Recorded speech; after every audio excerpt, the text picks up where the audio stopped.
ஆண்டவரும் உலக இரட்சகருமாகிய இயேசு கிறிஸ்துவின் இனிய நாமத்தில் யாவருக்கும் என் அன்பின் வாழ்த்துக்கள். அன்பு கூறுவேன் இன்னும் அதிகமாய், ஆராதிப்பே இன்னும் ஆர்வமாய். அன்பு கூறுவேன் இன்னும் அதிகமாய், ஆராதிப்பே இன்னும் ஆர்வமா. இன்னும் முழு உள்ளத்தோடு ஆராதிப்பே, முழு பலத்தோடு அன்பு கூறுவே. ஆராதனை ஆராதனை ஆராதனை ஆராதனை. உன்னிடத்தில் நீ அன்பு கூறுவது போல பிறனிடத்திலும் அன்பு கூறுவாயாக. மத்தேயு 22:39. ஒரு போர் வீரன் வியட்நாம் போர் முடிந்து தன் வீட்டுக்கு திரும்பும் நேரம் வந்தது. சான் பிரான்சிஸ்கோ நகரில் தன் பெற்றோரை அவன் போனில் அழைத்து, நான் வீட்டுக்கு வரப்போகிறேன், ஆனால் உங்களிடம் ஒரு உதவியை கேட்கிறேன், என்னோடு என் நண்பனும் வர இருக்கிறான் என்று கூறினான்.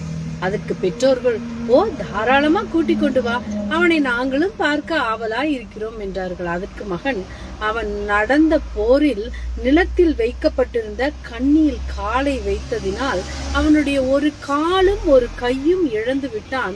அவனுக்கு யாரும் இல்லாததால் அவன் என்னோடு இருப்பதை விரும்புகிறான் என்று கூறினான். பெற்றோர், மகனே, அதை கேட்க விசனமாய் இருந்தாலும் அவனை நாம் வேறொரு இடத்தில் தங்க வைக்க ஆயத்தப்படுத்துவோம். நம்மோடு அவன் இருக்க முடியாது. அவனை வைத்து பார்த்து கொள்வது மிகவும் கஷ்டம் என்று உனக்கு தெரியும். இந்த வயதான காலத்தில் எங்களுக்கு இப்படிப்பட்ட ஒரு பாரம் இருக்குமானால் மிகவும் கஷ்டம். இதை புரிந்து கொண்டு அவனை வேறு இடத்தில் விட்டுவிட்டு நீ மட்டும் வா என்று கூறினார்.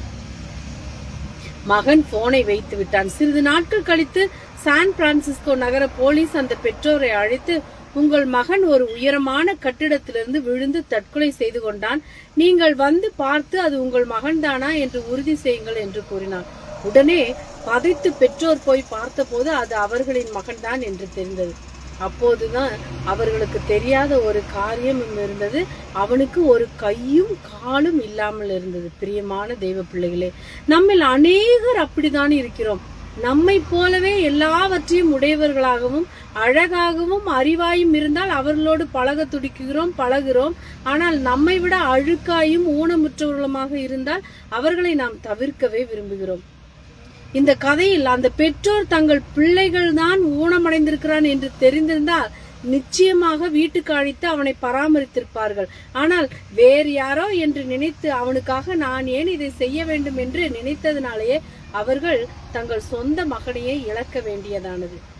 நமக்கு ஒருவர் உண்டு, அவரின் அன்பு நிபந்தனையற்றது. அவர் நாம் எத்தனைதான் அழகற்றவர்களாய் இருந்தாலும் அறிவற்றவர்களாய் இருந்தாலும் நம்மை நேசித்து நம்மை பராமரித்து போஷித்து காத்து வழி நடத்தும் தேவன் நம் தேவன்.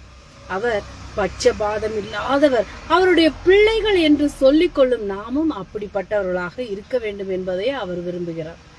அப்பொழுது நீதிமான்கள் அவருக்கு பிரதியுத்தரமாக, ஆண்டவரே, நாங்கள் எப்பொழுது உம்மை பசி உள்ளவராக கண்டு உமக்கு போஜனம் கொடுத்தோம், எப்பொழுது உம்மை தாகம் உள்ளவர்களாக கண்டு உம்முடைய தாகத்தை தீர்த்தோம், எப்பொழுது உம்மை அந்நியராக கண்டு உம்மை சேர்த்து கொண்டோம், எப்பொழுது உம்மை வஸ்திரமில்லாதவராக கண்டு உமக்கு வஸ்திரம் கொடுத்தோம், எப்பொழுது உம்மை வியாதி உள்ளவராகவும் காவலில் இருக்கிறவராயும் கண்டு உம்மிடத்தில் வந்தோம் என்பார்கள்.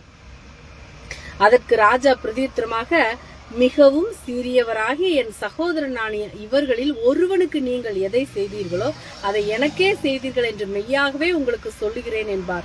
மத்தேயு 25:37-40 வசனம் கூறுகிறது.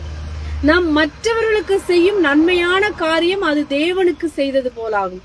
நம்மால் இயன்றதை மற்றவர்களுக்கு உதவியாக செய்வோமாக. உன்னிடத்தில் நீ அன்பு கூறுவது போல பிறனிடத்திலும் அன்பு கூறுவாயாக என்ற கற்பனை நிறைவேற்றுவோமா? நமக்கு உதவி செய்ய முடியும் போது அதை செய்ய தக்கவர்களுக்கு செய்யாமல் இருக்கக்கூடாது. நிச்சயமாய் செய்வோம். நம் பலன் பரலோகத்தில் சேர்த்து வைக்கப்படும்.